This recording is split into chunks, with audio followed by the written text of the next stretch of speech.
Welcome to a journey through history, where melodies became a powerful tool for change. Today, we explore the remarkable story of Latvia's singing revolution. Latvia, a nation with a rich cultural tapestry, found itself under Soviet rule after World War II. The Latvian people, however, never lost their spirit or their love for their homeland.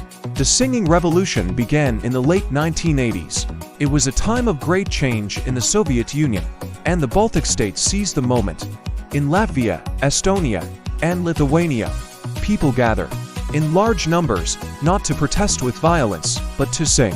Songs of freedom, heritage, and hope filled the air. These were not just melodies.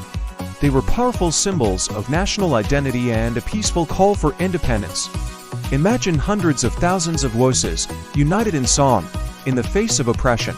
This was not just a musical event. It was a defining moment in the Baltic struggle for freedom. The singing revolution lasted several years and played a crucial role in the collapse of the Soviet Union. Latvia, along with its Baltic neighbors, finally achieved independence, showcasing the power of peaceful resistance. The singing revolution remains a testament to the power of unity, culture, and nonviolent protest. It reminds us that sometimes the mightiest weapon in the fight for freedom is the human voice.